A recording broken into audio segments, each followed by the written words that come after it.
Hello guys, scroll ചെയ്ത് പോയല്ലേ. പണ്ടില്ലേ വൈകുന്നേരം ഞാൻ സ്കൂൾ വിട്ട് വരുമ്പോഴത്തേക്ക് അമ്മയില്ല, എനിക്ക് നല്ല വിശപ്പായതുകൊണ്ട് എന്തെങ്കിലുമൊക്കെ ഉണ്ടാക്കി വെക്കുക. അപ്പോൾ എനിക്ക് ഏറ്റവും കൂടുതൽ ഇഷ്ടമുള്ള സാധനം അമ്മയ്ക്ക് അറിയാം, എനിക്ക് അവൽ വിളയിച്ചത് ഭയങ്കര ഇഷ്ടമാണ്. അപ്പോൾ അമ്മ ഈ അവൽ ഉണ്ടാക്കി വെക്കും. അപ്പോൾ എനിക്ക് അതിൻ്റെ ടേസ്റ്റ് ഭയങ്കര ഇഷ്ടമാണ്. ഇന്ന് ഞാനൊന്ന് ഉണ്ടാക്കിയില്ലെന്ന് നോക്കും. അപ്പോൾ നമുക്കൊന്ന് ഉണ്ടാക്കി.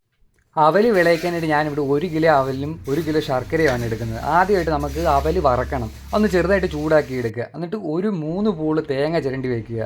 വേറൊരു ചീനച്ചട്ടിയിൽ അല്പം നെയ്യ് ഒഴിച്ചിട്ട് അതിൽ കപ്പലണ്ടിയും പരിപ്പും കറുത്ത എള്ളും ഇട്ട് ഇളക്കി ചൂടാക്കി എടുത്ത് മാറ്റി വയ്ക്കുക. പിന്നെ നല്ല മണം കിട്ടാനായിട്ട് ഏലക്കയും ജീരകവും പൊടിച്ചെടുക്കുക. അത് പൊടിക്കാനായിട്ട് പാടാണെന്ന് തോന്നുന്നുണ്ടെങ്കിൽ ഇച്ചിരി പഞ്ചസാര ഇട്ടിട്ടില്ല, ഒരു അല്പം പഞ്ചസാര ഇട്ടിട്ട് മിക്സിയിലിട്ട് അടിച്ചാൽ മതി, നന്നായിട്ട് പൊടിയും.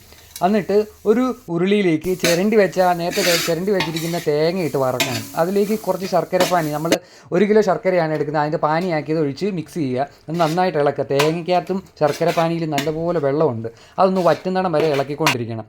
അത് ഇളക്കി കഴിഞ്ഞ് കഴിയുമ്പോഴത്തേക്കും ആ മണത്തിന് വേണ്ടി നമ്മൾ പൊടിപ്പിച്ച് വെച്ചിരിക്കുന്ന ഏലക്കയും ജീരകത്തിൻ്റെയും പൊടിയും പിന്നെ കപ്പലണ്ടിയും എള്ളും പരിപ്പും വറുത്തും എല്ലാം കൂടെ മിക്സ് ചെയ്യുക. ഇത് മിക്സ് ചെയ്ത് നന്നായിട്ട് ഇളക്കി വെള്ളം വറ്റി വരുന്ന സമയമാകുമ്പോഴത്തേക്കും ഇതെടുത്ത് വാങ്ങി വെക്കുക. മാറ്റി വെച്ചിട്ട് അതിനകത്തോട്ട് നമ്മുടെ വറുത്ത അവൽ മിക്സ് ചെയ്തിട്ട് നന്നായിട്ട് ഇളക്കിയെടുക്കുമ്പോൾ കാണാം നല്ല ചുമല നിറത്തിൽ അത് നന്നായിട്ട് വരും.